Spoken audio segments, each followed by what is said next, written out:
Hello students, I am Praveen from Technical Tutorial point.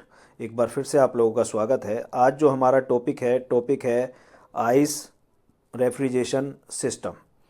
Ice refrigeration system, इससे पहले मैंने first video में आपके जो रेफ्रिजरेशन, एयर कंडीशनिंग, सीओपी, वो सारे टॉपिक्स कवर किए थे। ये नेक्स्ट वीडियो है। इस पूरे चैप्टर के अंदर, आरएसी के फर्स्ट चैप्टर के अंदर 6 वीडियो बनेंगे। ये आपका दूसरा वीडियो है। दूसरे वीडियो में हम आज जो कवर करेंगे topic ice refrigeration and dry ice refrigeration system. तो बिल्कुल सिंपल मेथड से हमने पढ़ना है ताकि हमें लंबे समय तक याद रहे और हम इजीली अपने पेपर्स को क्लियर कर पाएँ। जैसे आइस रेफ्रिजरेशन सिस्टम है, तो in ice refrigeration system ice and common salt are used for cooling. A simple ice refrigeration system as shown in figure. ये देखिए, ये चीज़ आप याद रख सकते हैं कि जैसे आइस एंड कॉमन साल्ट का अगर हम मिक्सचर यूज़ कर रहे हैं कूलिंग के लिए, तो जो आपका आइस एंड कॉमन साल्ट का क्या मिक्सचर का रेशो क्या है, वो 3:1 है। मतलब 3 हिस्से आइस के हैं और कॉमन साल्ट का 1 हिस्सा है। तो 3:1 हम जो इनका मिक्सचर है, जो आइस और कॉमन साल्ट का, वो यूज़ कर रहे हैं कूलिंग के लिए। ये भी आप उसमें लिख सकते हैं। बाकी सिंपल है इन, और एक ही टॉपिक से हम 2 टॉपिक कवर करेंगे, आइस रेफ्रिजरेशन और ड्राई आइस। इन आइस रेफ्रिजरेशन सिस्टम दोबारा एक बार आप ध्यान से देखेंगे कैसे पढ़ना है। In ice refrigeration system ice and common salt are used for cooling a simple ice refrigeration system as shown in figure. Dry ice में आप कैसे लिखेंगे, यहाँ पे आइस की जगह आ जाएगा dry ice refrigeration system. Dry ice और कॉमन साल्ट हट जाएगा। Dry ice are used for cooling a dry ice refrigerator as shown in figure. तो ड्राई आइस में क्या है, जहाँ पे आपका आइस और ये कॉमन साल्ट, ये आइस और कॉमन साल्ट का मिक्सचर है, यहाँ पे आपके ड्राई आइस आ जाएंगे। ठीक है। अब इसके अंदर नेक्स्ट आपने क्या करना है, नेक्स्ट हमने देखना है वेरियस पार्ट्स। इसके अंदर जो 3 कॉमन पार्ट्स यूज़ हो रहे हैं, कंडेंसर वो एरिया है जहाँ पे हमारा जो रेफ्रिजरेंट है वो कूल होता है। दैट मीन्स जहाँ पे आइस और कॉमन साल्ट है। रेफ्रिजरेटेड स्पेस वो एरिया होता है जहाँ हमारे प्रोडक्ट ठंडे होते हैं। ठीक है। यहाँ पे जो प्रोडक्ट ठंडा करने का काम कौन करता है, हमारा एवोपरेटर। क्लियर है। 3 पार्ट्स हैं। Various parts are used in ice refrigeration system और ड्राई आइस। तो dry ice refrigeration system, evaporator, condenser और रेफ्रिजरेटेड स्पेस। अब ये जितने भी आपके 10 मेथड हैं, लगभग सब मेथड के अंदर आपका लगभग सब मेथड के अंदर रेफ्रिजरेटेड स्पेस भी है, कंडेंसर भी है और एवोपरेटर भी है। तो इन एवोपरेटर की भी एक कॉमन ही डेफिनेशन आपकी होगी। कॉमन वर्क ही होता है एवोपरेटर का, कंडेंसर का भी कॉमन वर्क होता है और रेफ्रिजरेटेड स्पेस का भी कॉमन वर्क होता है। ये मैं आपको यहाँ से एक बार मैं आपको करा देता हूँ। दिस वन आपका ये रहा एवोपरेटर। एवोपरेटर का बेटा क्या वर्क है, यहाँ से पढ़ेंगे। Evaporator is a device, evaporator एक यंत्र है, which is used for giving hot air from enclosed space to refrigerant.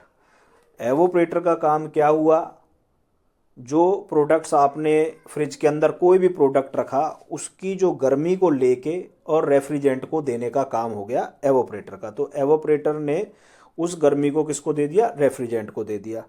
Next, अब कंडेंसर का क्या काम है। कंडेंसर आपका क्या काम कर रहा है, दिस वन आपका कंडेंसर है। मैं 1 मिनट आपको और इसको अच्छे से दिखा देता हूँ।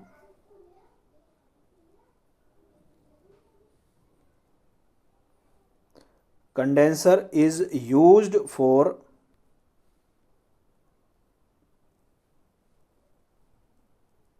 this one. Condenser is used for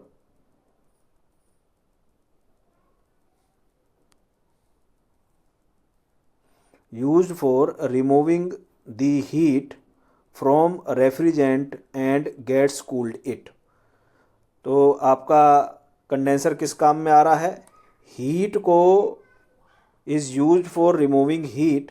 heat को जो रेफ्रिजरेंट को हीट एवोपरेटर ने दी, उस हीट को बाहर निकाल कर और उसको ठंडा करने का काम किसका हो गया, आपका कंडेंसर का। तो condenser is a device which is used for removing heat from refrigerant and gets cooled it. तो रेफ्रिजरेंट को ठंडा करने का काम कंडेंसर आपका करता है, उसकी हीट को बाहर करता है और उसको ठंडा करता है। आप एसी वगैरह में देखते हैं तो कंडेंसर आपका पीछे की साइड लगा होता है, और स्प्लिट एसी में आप देखते हैं तो छतों के ऊपर कंडेंसर लगा रहता है, और कंडेंसर का काम होता है रेफ्रिजरेंट को ठंडा करने का काम। ठीक है बेटा, उससे आपका कूलिंग बनती है। ठीक है। तीसरा जो आपका जो है रेफ्रिजरेटेड, जो आपका तीसरा इसमें है रेफ्रिजरेटेड स्पेस। तो रेफ्रिजरेटेड स्पेस क्या होता है बेटा? रेफ्रिजरेटेड स्पेस का आपका होता है बेटा, refrigerated space are those area which is used for cooling the product, जो प्रोडक्ट को ठंडा करने के काम में आपका आता है, वो जो स्पेस होता है वो क्या कहलाता है बेटा? Refrigerated space. तो रेफ्रिजरेटेड स्पेस की डेफिनेशन आपकी कहाँ पे है? दिस वन आपकी रेफ्रिजरेटेड स्पेस की हमने डेफिनेशन ले रखी है, this one. Refrigerated space are those area which are used for cooling of product. वो एरिया जो प्रोडक्ट को कूलिंग करने के काम में आता है वो क्या कहलाता है आपका? Refrigerated space. तो बेटा आपका ड्राई आइस और दिस वन आपका eyes and common salt refrigeration system, दोनों मैंने आपको पढ़ाए हैं। अभी मैंने आपको देखो ये जो टॉपिक के अंदर जो पार्ट्स थे, मैंने पीछे के टॉपिकों में तो लगभग सभी टॉपिकों के जो पार्ट्स हैं उनकी डेफिनेशंस आपके लिए कॉमन है। अब जैसे एक नंबर में पूछ लेता है एवोपरेटर, वहाँ भी एवोपरेटर क्लियर हो गया। आइज रेफ्रिजरेशन सिस्टम में भी एवोपरेटर क्लियर हो गया, ड्राई आइज में भी क्लियर हो गया, वेपर कंप्रेशन में भी। जहाँ भी अब एवोपरेटर आएगा तो आपने एवोपरेटर की कॉमन डेफिनेशन दे देनी है। रेफ्रिजरेटेड स्पेस आपको समझ में आ गया। कंडेंसर क्या काम? अब कंडेंसर, कॉमन कंडेंसर आ गया तो क्या काम है कंडेंसर का? Condenser is a device which is use for removing heat from refrigerant and gets cooled it. और वही अगर आपका आइस रेफ्रिजरेशन में आ जाए या वेपर कंप्रेशन में आ जाए या वेपर एब्जॉर्प्शन में कहीं भी आएगा तो कंडेंसर का काम क्या है? Removing heat from refrigerant and gets cooled it. ठीक है बेटे, आपको ये दोनों टॉपिक अच्छे से समझ आए होंगे। इन टॉपिक से रिलेटेड अगर आपकी कोई भी क्वेरी हो, कोई भी क्वेश्चन हो तो आप कमेंट बॉक्स में कमेंट ज़रूर करना, मैं हर कमेंट का रिप्लाई दूंगा। Thank you so much.